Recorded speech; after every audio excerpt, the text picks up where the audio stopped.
Kisah Mualaf kali ini datang dari Abu Mariam. Beliau berasal dari negara Estonia. Abu Mariam terlahir dari keluarga yang taat dalam beragama. Entah mengapa Abu Mariam setiap kali diajak orang tuanya untuk beribadah selalu tak menghiraukannya. Abu Mariam benar-benar tidak mengerti tentang pendidikan agama. Namun Allah berkehendak lain. Beliau akhirnya masuk Islam menjadi mualaf. Masya Allah. Kita simak kisah selengkapnya. Assalamualaikum pemirsa yang dirahmati Allah. Kembali lagi ke channel Hidayah Surga, channel yang membahas tentang perkembangan Islam di dunia. Sebelum melanjutkan video ini, silakan tombol subscribe dan tekan tanda loncengnya supaya tidak ketinggalan kisah cerita selanjutnya. Semoga Allah selalu melimpahkan rahmat dan hidayahnya kepada kita semua. Barokallah, amin. Alhamdulillah wassalatu wassalamu ala rasulillah. Assalamualaikum warahmatullahi wabarakatuh. So today, inshallah, I'm gonna share with you my story of becoming a Muslim. And when I got this idea and I was thinking about doing it, I actually realized that around this time, 13 years ago, is when I properly said my Shahada. So it's been a long time, actually, that I've been a Muslim now. So I'm gonna start from the very beginning. I come from a really small place in Estonia, and at the time it had around maybe 1,000 residents. The population has even decreased by now. So a really small place where pretty much everyone knows everyone almost. And as a child, I don't remember how old I was exactly, maybe 10, 12, is that I started to kind of feel or believe or think that there is some higher power, something greater than us human beings, something or someone that controls this universe, this whole world. So I started to develop my belief in God somehow, and probably because there's mostly, or there was, even today there is mostly, like, if you want to look into any religion in Estonia, mostly find information about Christianity. And partly because of that, I first started learning more about Christianity. I remember also getting a small like prophet stories book from my grandfather, who was actually the only religious person in my family. My parents, until this day, they are not religious. After reading that book and reading maybe from some other sources also about Christianity, I started following Christianity, but I never ritually became a Christian. I did consider myself a Christian, especially throughout my teenage years. I would go to church whenever I could, not every weekend, not every Sunday, and I didn't normally go to the church in the place where I lived in, because at that time, just being religious, being a believer in Estonia was kind of like, you didn't want to like really talk about it because of people's reaction. And it just shows also how non-religious country Estonia is. And even as a Christian, I was practicing, I was reading the prayers, I was reading the Bible regularly. I would go to the church, but I would never talk about it, maybe even with my parents, not so much, and not at all, for example, with my friends or my classmates at school. And yeah, so I was kind of even practicing Christianity kind of in a secret. And at some point, I started moving away from Christianity because it was mostly the concept of Jesus being the direct Son of God, and the whole concept of Trinity, which kind of stopped making sense to me slowly. I would still go to church, but I would not consider myself a Christian anymore. At some point, I just felt that okay, I'm just believing in God. I don't have any religion. I don't need any religion. I can just go on with my life like this, just believing in one God, and that's enough. But at that time, I was also open to more open to like other religions, other ideas, and I started reading also about Islam. And another important thing is that when I was a Christian, at some point, I wouldn't even talk to Muslims because of my religion, because I thought they were like so way off the truth or something. I completely avoided talking to Muslims, like online, I mean, because there weren't like any Muslims around me anyways, where I lived. But I had like a lot of online friends, and I was avoiding Muslims at some point. But then later, I started becoming friends again online with some Muslims, and it's not so much that they really called me to Islam, but they kind of just showed me, just by being normal, that they're also normal human beings, that I don't need to like avoid them. And I also started to kind of see the true image of Islam, sometimes by what they told me, sometimes by their behavior, which was not the image that we in the West sometimes get from the media, from the TV, the news, etc.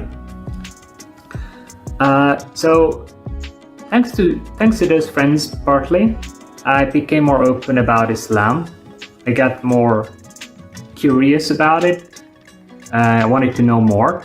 So I decided to get the copy of the translation of the meaning of the Quran in Estonian. It had just been published. It's not like the best translation. It was done by a non-Muslim, but it was a great thing for me to read as a non-Muslim, just to get a better idea of what Islam is, what the Quran is all about. And the funny thing is actually that when it was published, like it was sold like so fast. And my mom happened to be in the capital at the time, and I asked her if she could buy one for me. And it was like, I remember when she came back home with the copy of the Quran translation, and just by handing it over to me, like, she was like, kind of showed like, it showed like she was kind of worried. I started to read it every day. And as I started going through that translation, I slowly but firmly started to believe more and more that this is for me. I started to feel that this whole religion, Islam, is actually for me. This is what I want to follow, and also this is what I have to and need to follow if I want to achieve a good life in the afterlife. And the really nice thing for me when reading this was that there were like so many things in it that I already believed in.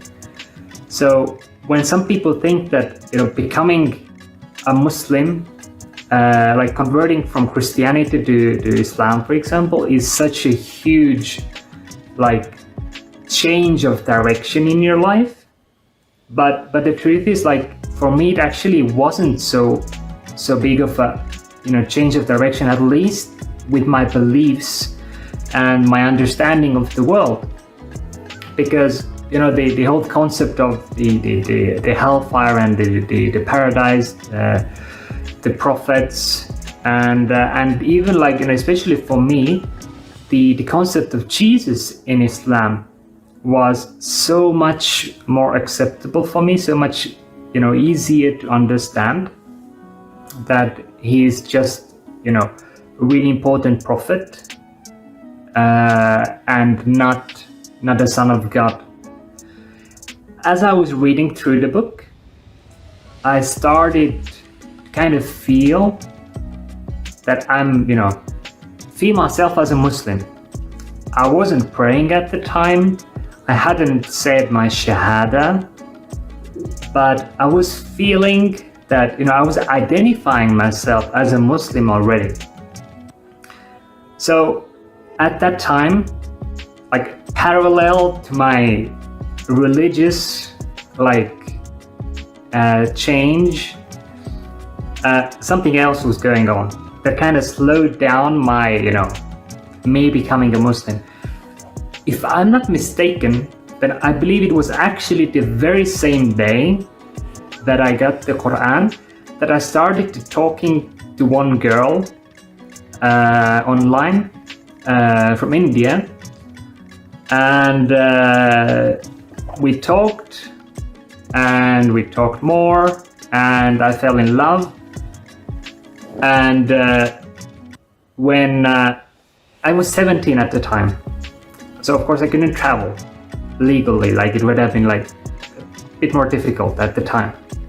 But as soon as I turned 18, I went to meet her in India against the advice of all of my family, which of course I regret not listening to.